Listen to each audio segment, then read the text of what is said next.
Glory to God in the highest. Ang Pasko po ay talagang ito ay associated with gift giving because God sent His Son as a gift to humanity. Christmas gift giving and Christmas gift receiving. At ito ay mabuti, mainam ito, dapat lamang na ilalagay sa lugar. But what is the gift? And who is the gift giver? Sa ating pagsusuri ng atin pong pagbibigay at pagtanggap ng mga regalo, pag-aralan natin the three kings of gift giving. Ang tatlong sikat, ang tatlong hari, ang tatlong talagang nangunguna sa pagbibigay ng handog o regalo. Salamat Diyos sapagkat kayo ay namamahay sa aming puso. Salamat sapagkat kayo ay hindi malayo, malapit kayo sa amin. Patawarin niyo kami sa mga kasalanan namin. Kami po inyong pakalinisin, punuin, gawing karapat-dapat na lumapit sa inyo para magdala ng aming mga papuri, mga handog, mga ikapu, at humingi ng pagpapala sa inyo. Nawa maging malinaw ang aming isip, O Diyos. Turuan niyo po kami na makapag-isip, makapagbulay-bulay, at tumanggap ng pagtutuwid, pagtuturo, pagpapala mula sa inyo. Gawin niyo po kami, Panginoong, sisidlan ng iyong salita na tutubo, mamumunga, mamumulaklak sa aming buhay ng mga mabubuting gawa at kapayapaan. Nawa kayo ang maging tagapagsalita ngayon. Turuan niyo po kaming lahat, gamitin niyo inyong lingkod ayon sa inyong kalooban at ang inyong mabuting hangarin para sa amin, maunawaan namin at maipatupad sa buhay namin. We ask you, Father, to speak before your people, heal our infirmities, strengthen us, bless us. In the name of Jesus, we pray. The three kings, so-called, of Christmas gift giving. Matthew chapter 2 verses 1 to 2. I'll be reading from the Revised Standard Version, the New Revised Standard Version. In the time of King Herod, after Jesus was born in Bethlehem of Judea, wise men from the east came to Jerusalem asking, "Where is the child who has been born King of the Jews? For we have observed his star at its rising and had come to pay him homage." So hinanap ng mga dakila at mga magigiting na mga lalaking ito ang Panginoong Hesus sapagkat binigyan sila ng babala ng isang bituin na isinilang na daw ang hari ng mga Hudyo na kinikilala nilang hari ng mga hari sapagkat sila man ay mga magigiting na tao, sa katunayan ay kinikilala sila ng marami na mga hari din. Matthew 2:10 to 11. When they saw the star had stopped, they were overwhelmed with joy. On entering the house, they saw the child with Mary, his mother, and they knelt down and paid him homage. Then, opening their treasure chests, they offered him gifts of gold, frankincense, and myrrh.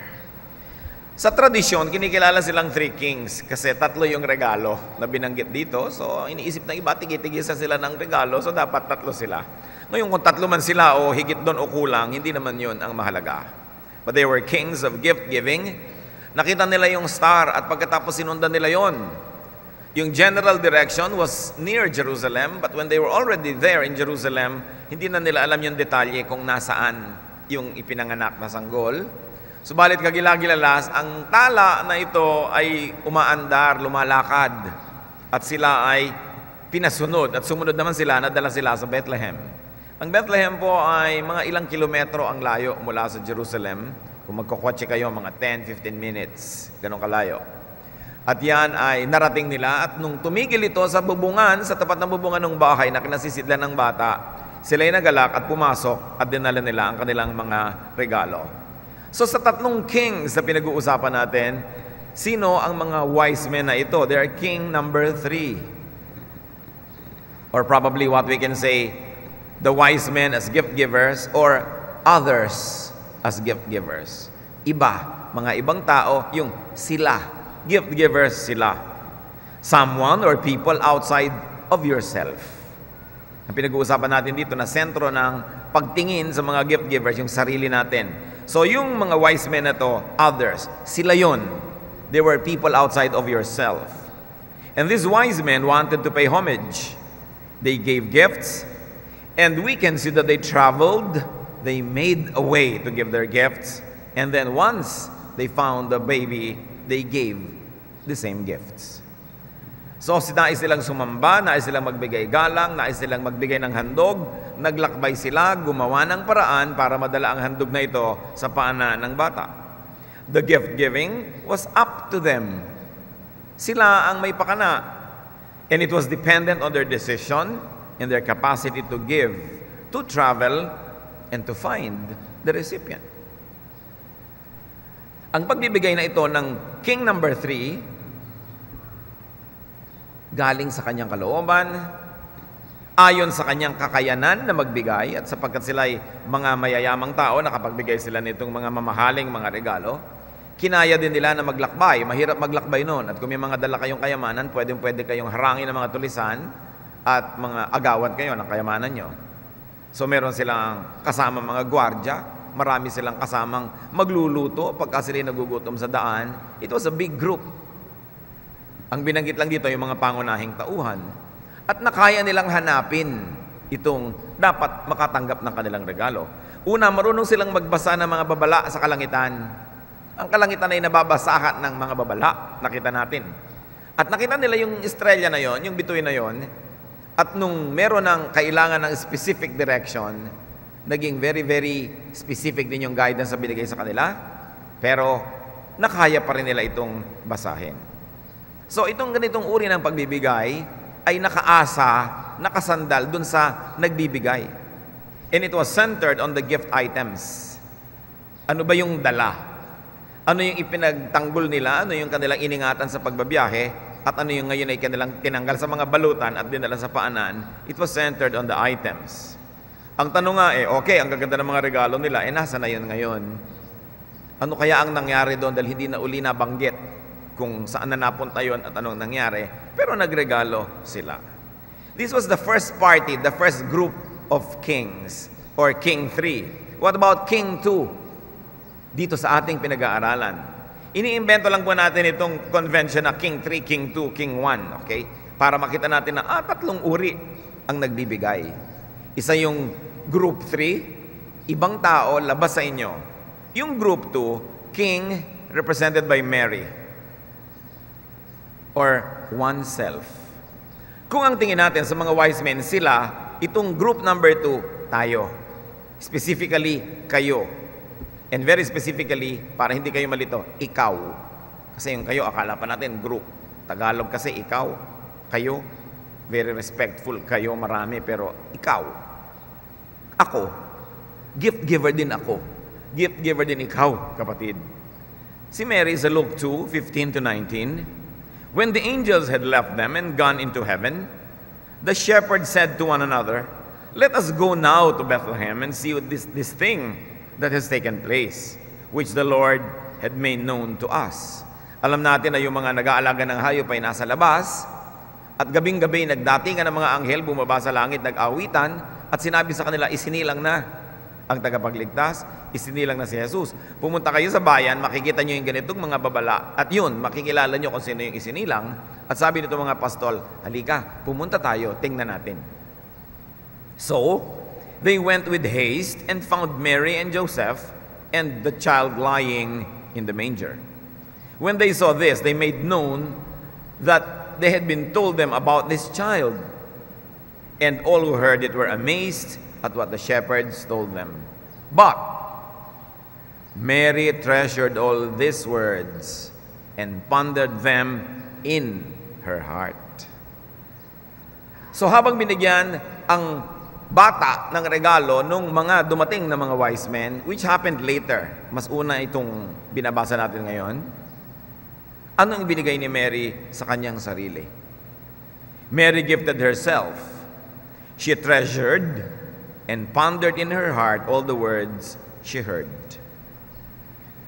Ipinamalita ng mga pastol sa lahat ang naganap, ang nakita nila mga anghel, ang napatunayan nila na isinilang na bata, at ang lahat ay nagilalas. There was a lot of rejoicing. But inside Mary, she was pondering what it meant. Binubulay-bulay niya, pinahalagahan niya bilang kayamanan sa loob ng kanyang puso yung naganap.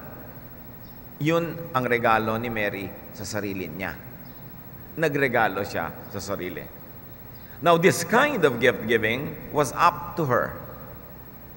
It was not up to the wise men. It was not up to the angels. It was not up to anybody. It was up to her. She decided na habang ang lahat ay nagigilalas at ang lahat ay natutuwa, siya ay mananahimik at pagbubulay-bulayan niya ang kahulugan nito. The gift-giving was not dependent on other people. Whether or not they agreed with her, whether or not they were there, she was giving herself the gift.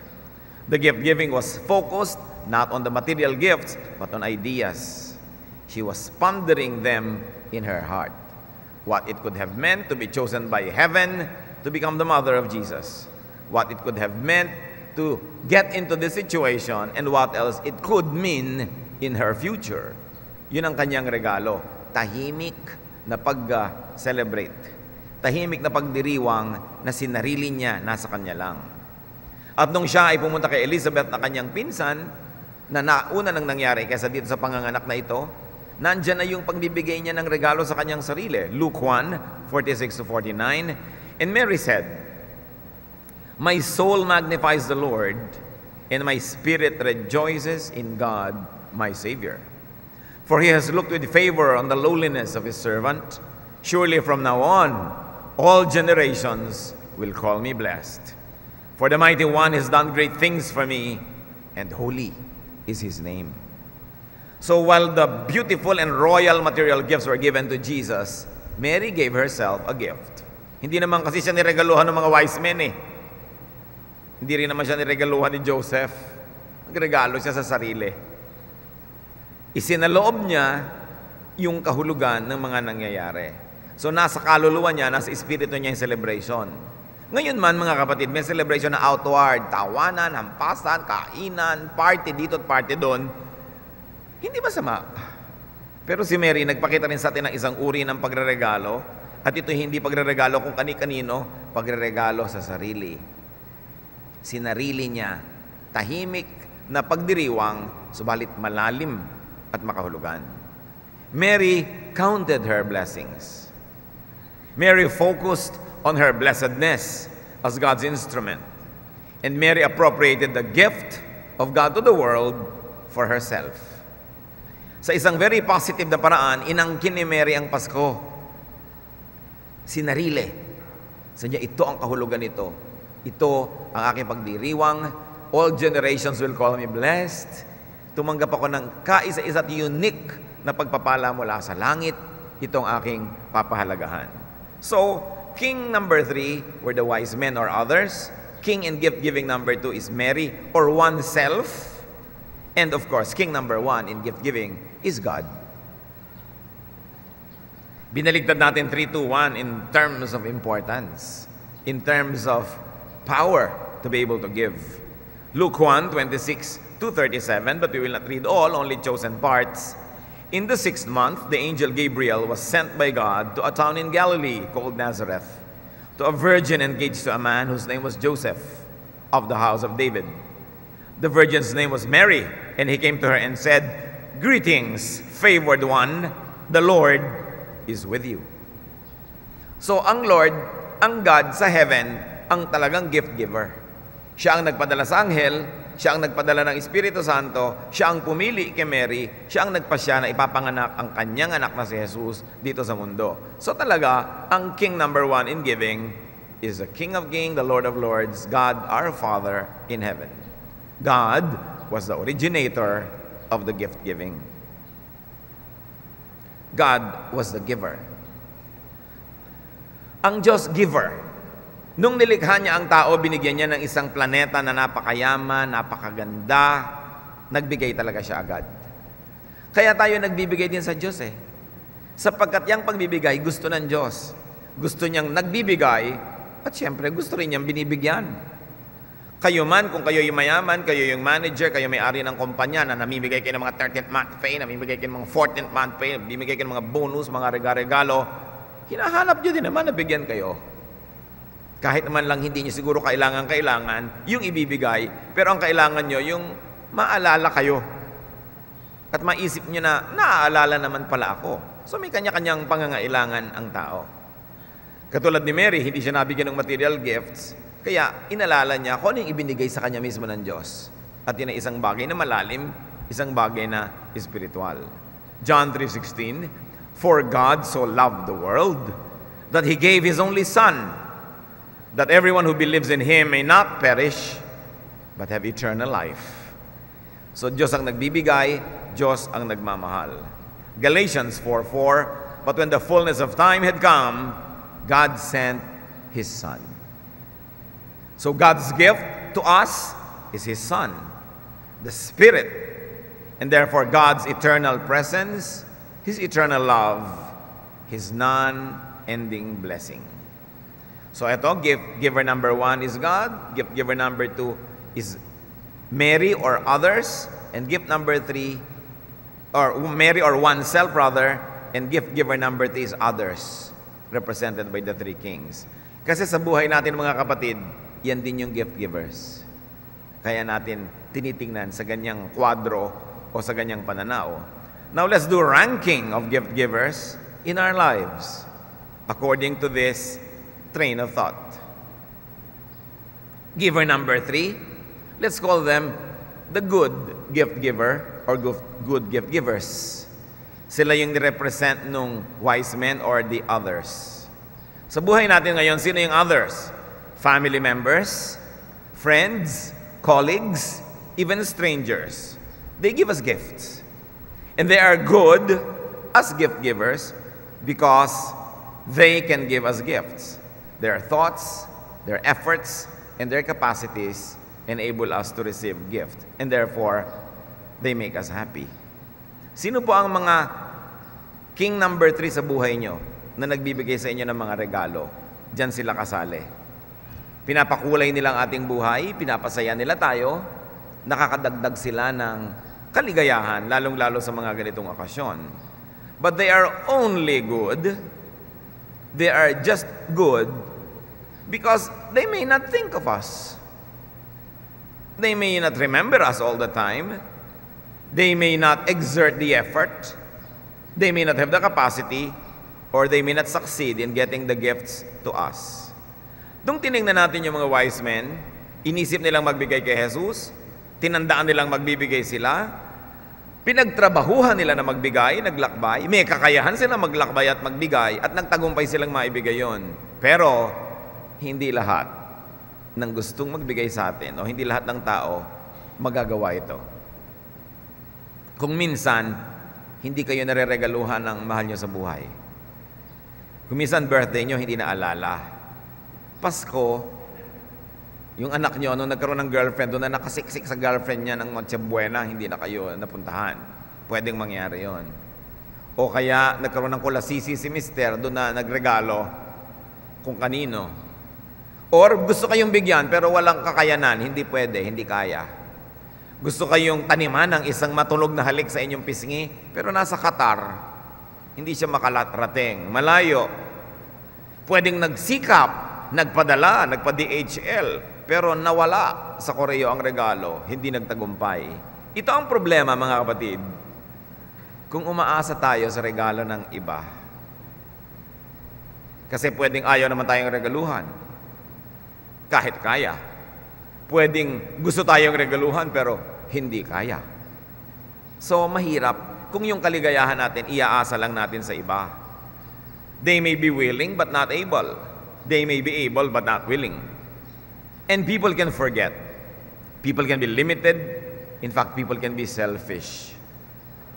Gaano karami ang mararating ng isang 13th month pay or bonus? Gaano karami ang pwedeng ibili ng regalo mula dyan?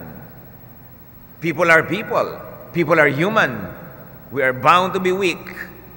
And somehow, somewhere, even those that love us most will disappoint us. Psalm 103 verse 14, for He knows how we were made. He remembers that we are dust. So God remembers that we are dust. So we should remember also the same thing about our loved ones. They are dust. May mga taon na masidhing-masidi ang pagmamahal sa iyo. May mga taong nanlalamig. May mga taon na frozen. May mga taon na talagang kumukulo sa init. May mga taon na wala, nag-evaporate. Hindi pare-pareho. Those that depend so much on others, on king number 3, on people, and those that depend so much on rank number 3 gift givers, are bound to be disappointed. Pag sobra nyo iniaasa ang ligaya ng inyong Pasko sa ibang tao, kahit pa asawa nyo yon, o anak, o magulang, o kaibigan, o sweetheart, pag sobra nyo isinandal doon, ang sinasandalan nyo alikabok, pwede kayong matumba dahil hindi yun laging pwedeng asahan. Jeremiah 17:9, the heart is devious above all else. It is perverse. Who can understand it? Ang puso ng tao ay marupok. Ang puso ng tao ay sinungaling. Ang puso ng tao ay mapag-imbot. Ang puso ng tao ay makasarili. Hindi pwedeng laging asahan. So kung naranasan mo na paminsan-minsan na napaligaya ka ni gift giver number 3, huwag mong asahang laging ganun yon. Hindi laging ganun yon. Mabibigo ka lang. Dapat sa simula pa lang, alam mo na, pinapakasalan ko ito, alikabok siya. Itong anak ko na ito, alikabok. Ang nanay ko, alikabok. Alikabok kaming lahat. Paminsan-minsan, nakakapagpaligaya, sila'y mabuti, pero dapat ko ring asahan na hindi sila laging ganon. Matthew 26:14, the spirit indeed is willing, but the flesh is weak. May kahinaan ang tao. So, sino ang matalinong tao? Yung tao na hindi niya laging aasahan ang gift giver number 3, yung King 3. Kahit pa nga, at especially pa nga, kung sweetheart nyo. Sapagkat yung sweetheart, liban na lang asawa nyo, sabagay, kahit asawa pa nga, yung sweetheart, pwedeng mawala.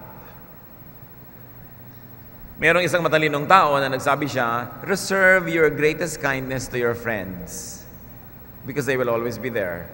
Not to your sweethearts who can change overnight and be gone. Sabi, kung gumagawa ka ng mabuti sa iyong sweetheart, sa iyong mahal sa buhay, sa object of your romantic love, laging tapatan ng kabutihan sa iyong mga kaibigan. Sapagkat pag nilayasan ka na nitong si Papa, yung kaibigan mo, ang kasama mong iiyak-iyak habang nagkakapi-kapi kayo. No? So sabi, huwag mong kinakalimutan ng mga kaibigan mo, lalo na in love ka. Kasi pag nawala na yung love na yan, balik ka na naman sa mga kaibigan mo. Mas stable daw yung relationship na yon. Kaya kahit nga kumisan, asawa, di ba? Napakapalad nyo, kami kaibigan kayong nahihingahan, na nasasabi nyo yung mga himutok nyo laban sa inyong asawa. Kasi kumisan, busy ka, pinapaganda mo yung image ng asawa mo, sa nanay mo, sa tatay mo, sa kapatid mo, hindi mo masabi na hinahampas ka pala ng tubo. No? So, lagi ka na lang nadadapa. Ba't may pasa ka? Nadapa ako. Napakalampa mo naman. Dapa ka na lang ng dapa. Nahampas ka pala ng asawa mo. Siyempre, hindi mo naman laging sasabihin sa kamag-anak ko yan dahil nasisira yung image niya. Mapalad ka kung may kaibigan ka na pagtatapatan. Kaya sabi, yan ang huwag mong papabayaan. Kahit na in love ka, kahit na nag-asawa ka, yung mga kaibigan mo, sustain them. Because they are more dependable.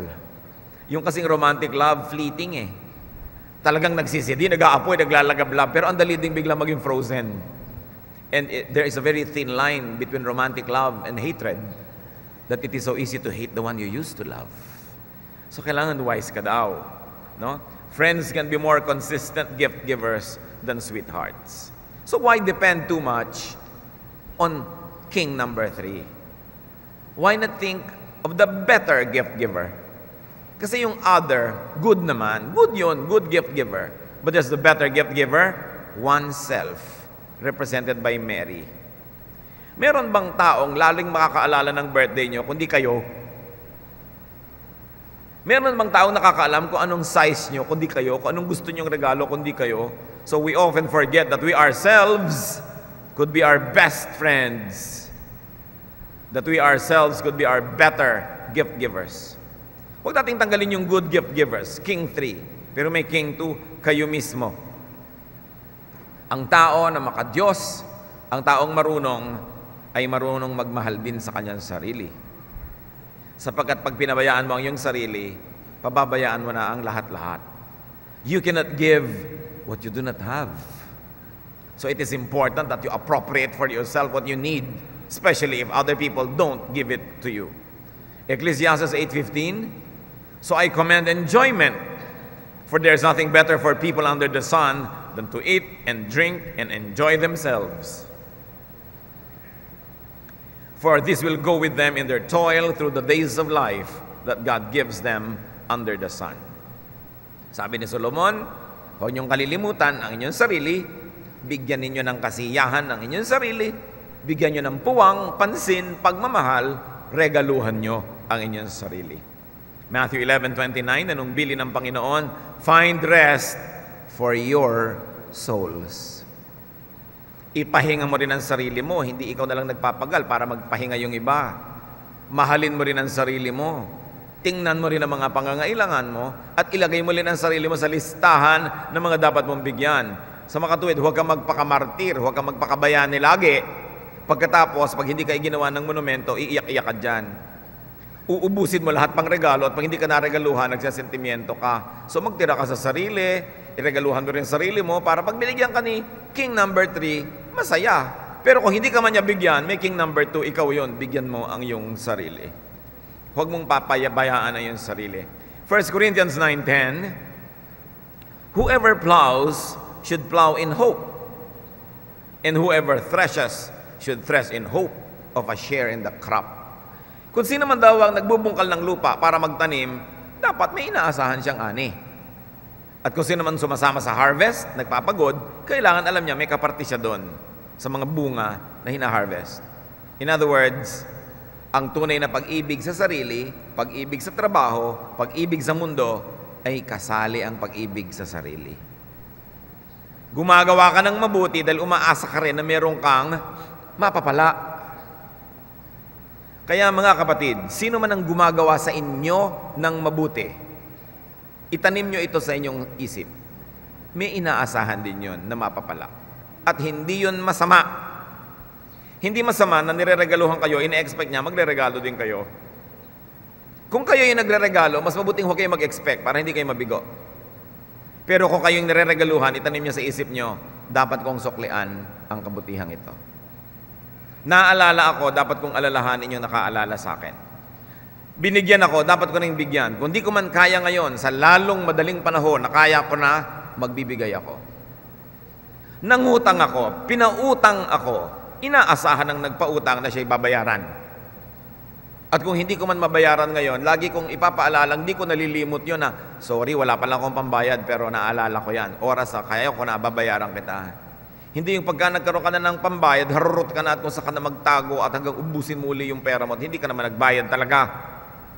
Ang nagpapautang, umaasang makakasingil. At hindi natin dapat parusahan yung nagpautang na siya patong nakikiramdam, siya patong ninenervyos kung makakasingil pa siya o hindi na. Why will you punish people who help you? You should reward people for helping you. Kaya kung binigyan ka na isang papaya, pag isinuli mo yung papaya, dagdagan mo pa ng mangga. Hindi papayang papaya lang. Because you must reward people who help you. It is evil not to reward, and it is doubly evil to even punish those who are good to you. So pag nagtatanim, gusto niyan umani. Kahit hindi pinag-uusapan, kahit hindi nakastipulate sa kontrata, pag nag-invest, umaasang may tubo. At hindi yun masama. Dapat yun ibigay. Kaya sabi sa 1 Timothy 4:16, pay close attention to yourself. Sabi nung isang kanta, learning to love yourself is the greatest love of all. At may mga Kristiyano na na-offend sa kanta na yon. Siyempre yung kanta poetry can tend to exaggerate. Hindi naman siguro ibig sabihin talagang greatest love, yung love for self. But the central theme is, love yourself also. That love for self is also a great love. Ikaw man at halaman, hindi naman masama na diligin mo yung sarili mo, lagyan mo ng fertilizer, kasi pag namunga ka, maraming makikinabang. Hindi pwedeng halaman ka, sige na, inumin mo talagang tubig, wag mo na akong diligan. Eh di pag natuyo ka, wala ka na rin pakinabang sa mundo. Kaya yung pagdidilig sa sarili, pagpapahinga, pagbabakasyon, pagre-relax, isang uri rin yan ng paglilingkod sa kapwa. Kung sa panahon naman na ikay malakas at nakapagpahinga at malinis ang isip, ay talagang napapakinabangan ka ng kapwa. Eh di pati ang pagpapahinga mo, isang stage, isang phase, isang facet ng paglilingkod mo sa sarili. Kaya hindi pwedeng public servant ka o kaya religious leader ka o servant ka ng maraming tao tapos wala ka nang ginawa kundi gasgasin ang sarili mo, mapagod ka, maubos ang lakas mo. Dahil anong ibibigay mong serbisyo sa tao kung hindi ka nakapagpahinga? Kaya kung meron pong taong naglilingkod sa atin, mga kapatid, kahit siya nagsisiesta, nagpapahinga, natutulog, bahagi ng paglilingkod niya yon.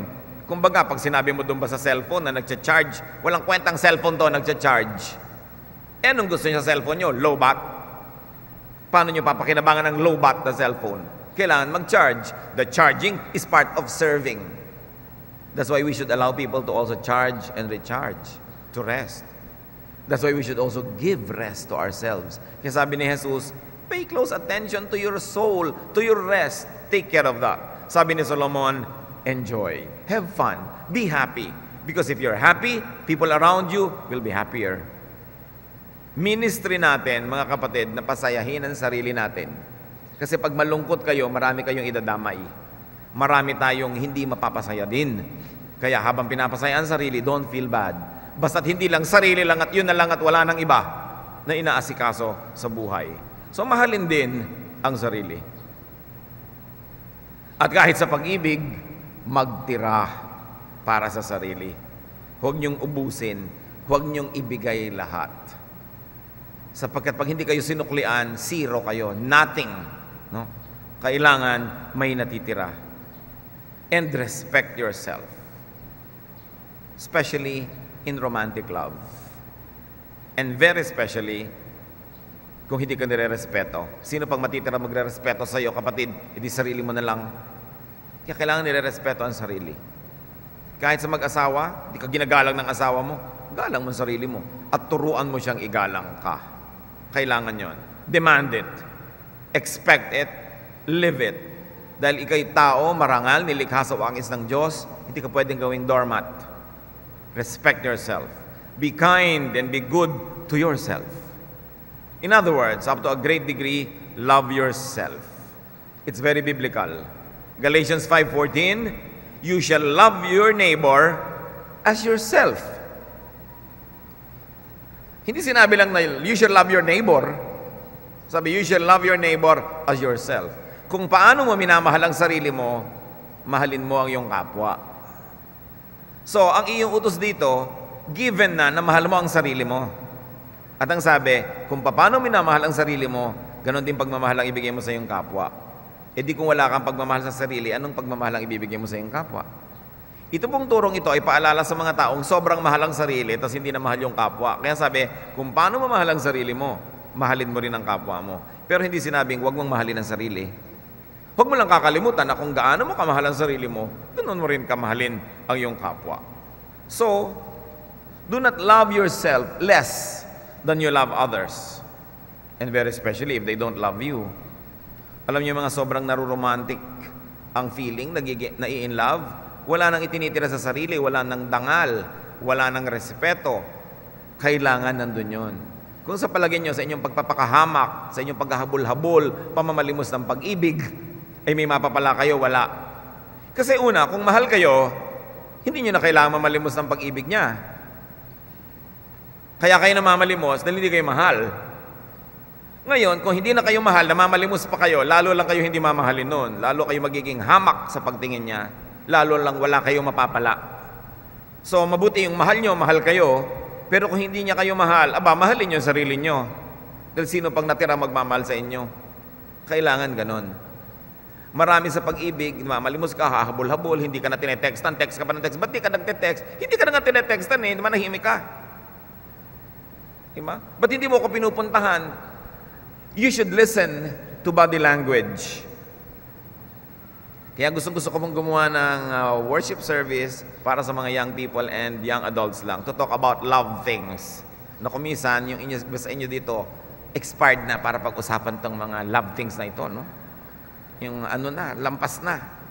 Pero yung mga papunta pa lang doon, dapat iligtas na napakaraming kalungkutan.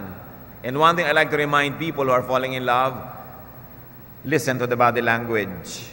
Kung mahal kayo ng tao, walang gagawin yan kundi lumapit sa inyo, habulin kayo, puntahan kayo. So pag hindi kayo nilalapitan, hindi kayo pinupuntahan, isa lang ibig sabihin nun, hindi kayo mahal. O hindi kayo masyadong mahal. Huwag nyo ipagsiksikan ang sarili nyo dahil pag hindi ka mahal, nabubuisit lang sa'yo. Diba? Naiinis lang sa'yo. Wala kang points na magagather sa pagsisiksik sa sarili mo. Lalo lang lalayo ang loob. So pasensya ka na lang. Diba? Mahalin mo ang sarili mo at humanap ka ng mapaglilingkuran.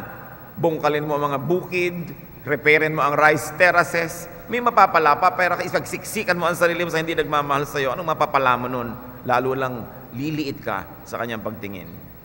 So do not over-depend on others for your survival. Do not over-depend on others for your well-being and happiness and meaning. Dapat ikaw parang araw, hindi buwan. Ano po ba yung buwan? Kaya lang may ningning ang buwan dahil may araw.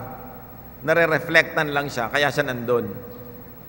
Kaya pag natakpan ng earth, yung araw, nagkakaroon ng eclipse, nawawala yung buwan.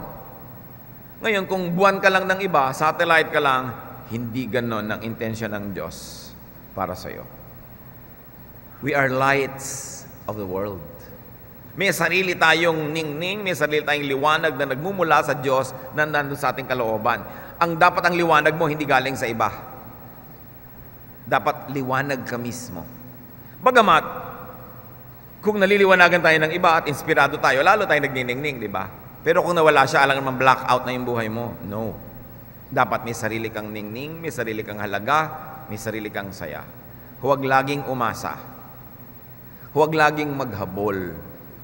Ang ganda-ganda niya, ang bango-bango niya, ang tali-talino niya, ayaw sa'yo. Di wag. Proverbs 6:25, do not desire her beauty in your heart, and do not let her capture you with her eyelashes. Nakita niyo sa Biblia? Sobra daw sumilo yung pilikmata. Kaya maraming babae, ang mga pilikmata, isang dangkal. May balak manilo, ha? Kaya pinapalaki ang pilikmata. Para pag kurap na ganyan, talagang umibig ka na. Side view ng side view para makita mo yung pilikmata niyang isang dangkal. Well, hindi naman masama. Baka tanggalin nyo tuloy lihim yung mga kinabit nyo dyan. Pero ang sinasabi ni Wisdom sa kanyang anak, huwag kang magiging slave ng beauty. Lalo't hindi ka beauty, kawawa ka. No? Huwag yung laging ang ganda ng mata niya, ang ganda ng labi, ang sarap kagatin. Kumagat ka na lang ng pakwan. Nabibili pa sa tindahan. No? Sabi, ang ganda naman ng muscle niya. No? What a beautiful body part. Sabi sa Biblia, huwag mong hangarin. Kawawa ka. Kawawa ka. Yung mga dumadaan na ang mga blouse nakaangat, tapos yung puso ay may hikaw pa. Di ba ano sinasabi ng hikaw? Tingnan mo ako. Tingnan mo ang puso, hangarin mo, pero hindi mo makukuha. So ano mangyayari sa'yo? Ngayon, kung nakukuha mo rin, wala namang kwentang puso dyan, lahat ng dumaan, nakuha siya, bali wala rin. So sabi, huwag kayong padaya. Huwag kayong padaya. Si Samson, itinalaga ng Diyos sa isang napakalaking ministry. Ang lakas. Ano nagpahina lang sa kanya? Pilikmata ni Delilah. Nung makita niya ang babaeng ito, kahit hindi dapat, dahil hindi sila dapat nakikipagkasalan sa lahi na yon, Judges 14:3, Samson said to his father, get her for me because she pleases me. Kailangan niyo siyang makuha, kailangan ko siyang maging asawa. No? So beware of persons that please your eyes. Lalong-lalo hindi niyo naman asawa. At walang balak magpakasal sa inyo. Tumingin na lang kayo sa langit. Maganda rin ang ulap. No? Hindi pa kayo aalipinin ng ulap. Beware of people who please your appetites because they will become your masters. Hahabol-habol kayo, susunod-sunod. Parang aso na nilalaglagan ng konti-konting butil ng pagkain, hahabol-habol, kakain-kain, susunod-sunod. Huwag tayo maging ganon. Kailangan kilala mo ang sarili mo. Kung hindi ka pinapahalagahan, huwag mo nalang isiksik ang sarili mo. Find meaning, find happiness, find amusement within and with yourself. And up to a great degree, learn to be comfortable being alone once in a while. Ang Panginoong Jesus ang nagbigay sa atin ng halimbawa. Most of the time, He was alone praying. He was alone enjoying God. Dapat hindi tayo laging takot na takot mag-isa. Sapagkat kung lagi kang takot mag-isa, ibebenta mong kaluluwa mo, may makasama ka lang. Kaya dapat hindi ka takot mag-isa. Kung kailangan mag-isa, di nag-isa. Kung may kasama, salamat may kasama. But there are moments when you really have to be alone. Ipinanganak ka mag-isa. Kahit ka may kakambal, nag-isa ka pa rin lumabas sa mundong ito, hindi ka may kasama. At mag-isa ka rin mamamatay. Kahit ka naliligid ng lahat ng kumakanta ng hallelujah, dahil sa kabilang buhay ka na, ikaw pa rin yung magmamamatay, hindi yung choir. So, mag-isa ka pa rin. Dapat mag-practice tayo niyan na paminsan-minsan nag-iisa at hindi ka nababalisa. Hinahanap mo ang kahulugan. Tulad ni Mary, she pondered things in her heart. Pinag-isip-isipan, pinagbulay-bulayan. So, yan yung better gift giver, yourself. But the best gift giver, is God. Siya yung King One, King of Kings, the best, the greatest, the one and only. God offers life, meaning, purpose, joy, peace, etc., etc., etc. Kailangan pa kung minsan, mga kapatid,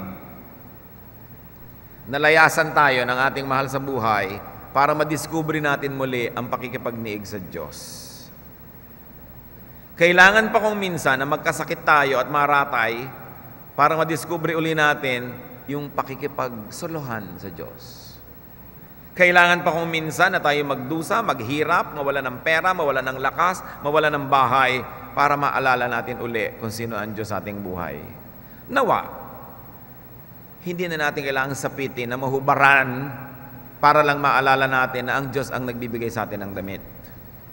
Huwag na natin pang maranasan na madurog para lang natin maalalang muli na Diyos ang bumubuo. Sapagat yung tao na sa kanyang kabuuan, sa kanyang pagiging maganda ang pananamit, maganda ang buhay, masaya, may nagmamahal, hindi pa rin niya nalilimot ang Diyos, hindi na kailangang ipaalala sa kanya yon sa pamamagitan ng palo, na hindi na kailangang ipaalala sa kanya sa pamamagitan ng hirap. Kaya kung tayo masaya, maligaya, kontento, masagana, lalong alalahanin ng Diyos.